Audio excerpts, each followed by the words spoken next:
There are a lot of different ways we can describe babies. To some they're cute and cuddly, to others, they're frustrating and exhausting.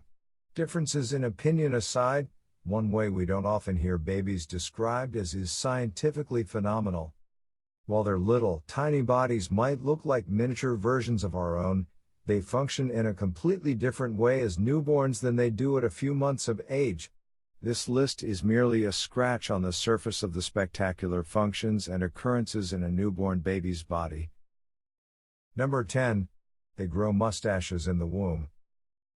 A study published in 1998 found that 7 in 3,000 babies grew a mustache while in their mother's womb. This was determined through ultrasound tests run between weeks 14 and 16 of gestation.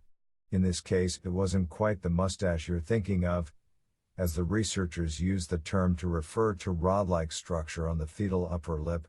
The 7 fetuses with this structure were monitored, and in all cases the structure had disappeared by birth, with no anomalies detectable in the newborn's upper lips. Fetuses, however, do grow hair in utero, and it often appears at 16 weeks. This hair, called lanugo, starts on the upper lip and spreads across the body.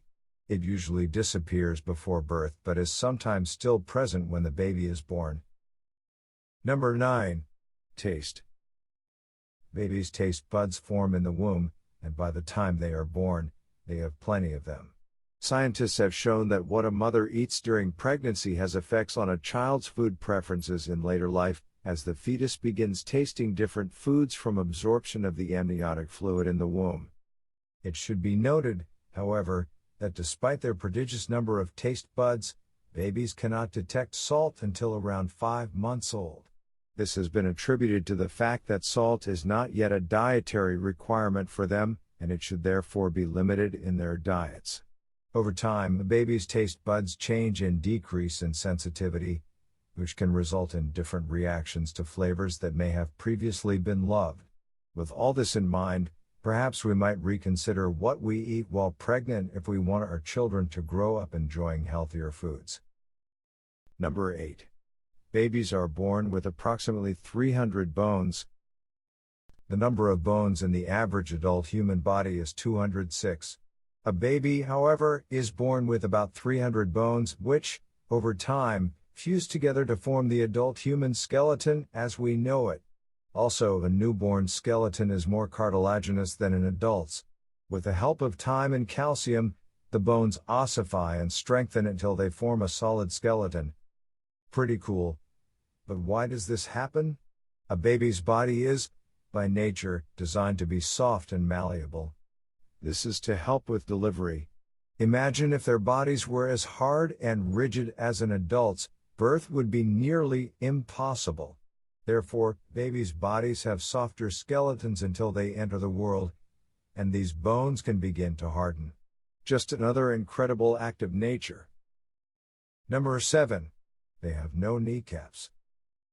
Despite having about 100 more bones than an adult, babies have no kneecaps. Well, that's not entirely true.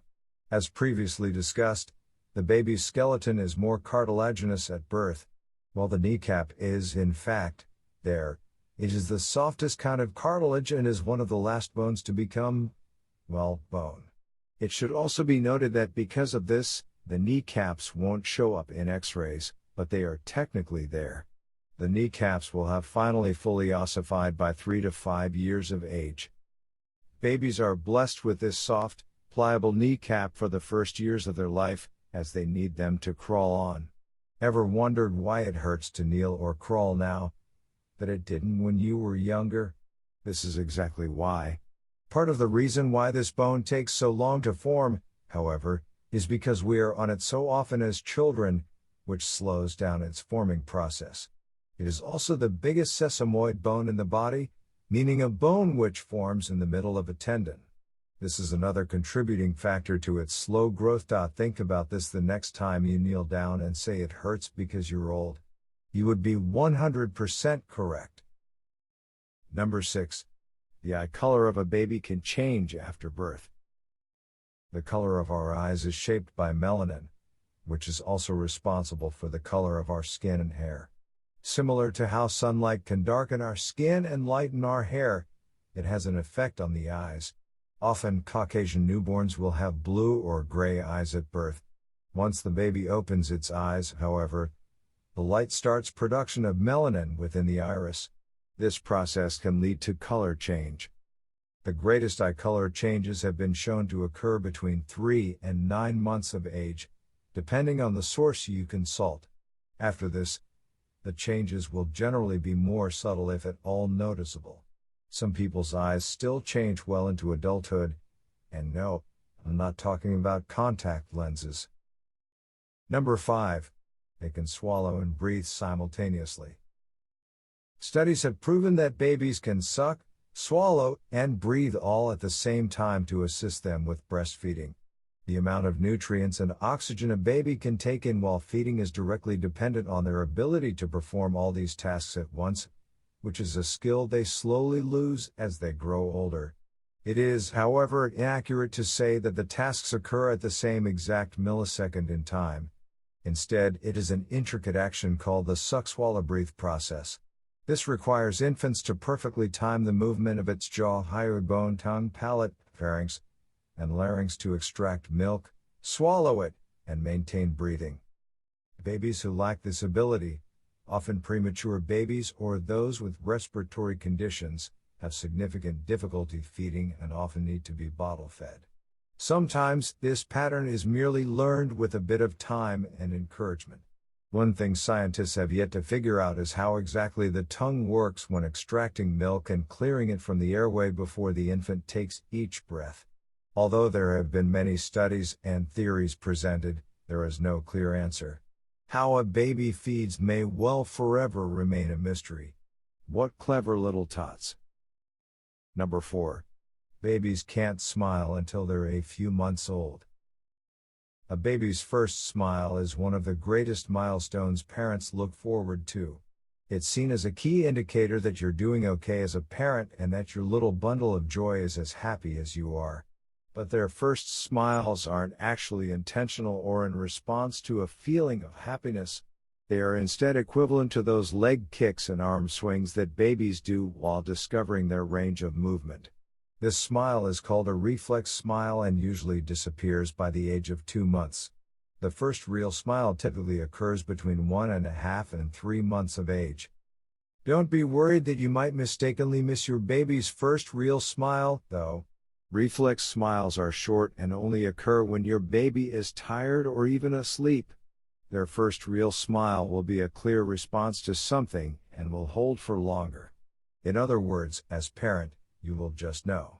Parents can encourage smiling through the obvious means of talking with their babies, cuddling them, and playing with them as often as possible.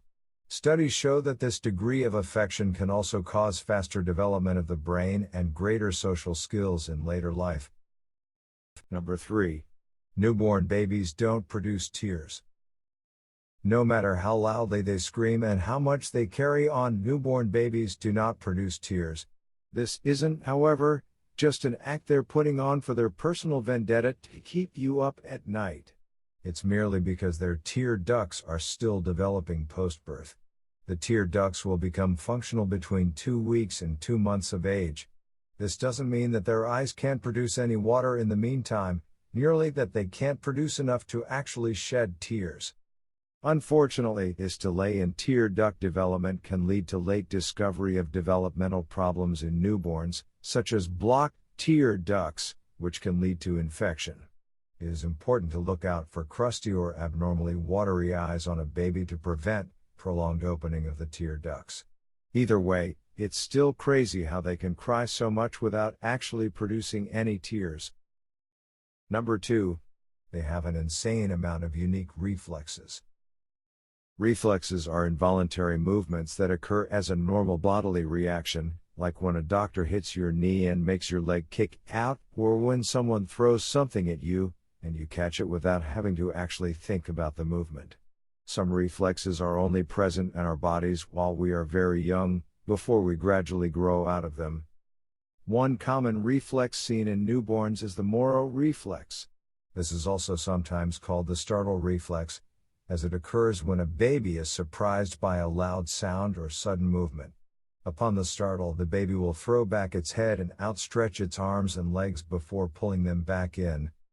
Another unique bodily movement you may observe in a newborn is the tonic neck reflex, also known as the fencing position. As the baby turns its head to one side, the arm on that side will straighten, and the opposite arm will bend, hence the nickname fencing position. This can be present in a baby as late as 7 months old. Lastly, there's the grasp reflex, which can be fun to play with for parents. If you stroke the palm of a baby's hand, the hand will close and grasp, bringing about the name of the grasp reflex. Alongside these few obvious reflexes, babies have about 70 others which are less observable. Number 1. Newborns know your taste in music. It has been scientifically proven that newborns remember things from inside the womb a lot longer than was once thought. Studies have shown that babies actually develop a preference for the music they heard while they were in the womb and still held this preference at year-old. Even more astounding is that not only can they recognize the style of music which was played to them in the womb, but they can even remember specific songs. Other studies have shown that babies can even display an aversion to specific types of music by kicking while hearing sounds they don't like. What all of the studies have in common is that this ability of babies to recognize and react to certain music they'd heard in utero is based on the same mechanisms that enable them to become familiar with the sound of their parents' voices. Perhaps we should be more careful when deciding what to rock out to in the car on the way to work while pregnant.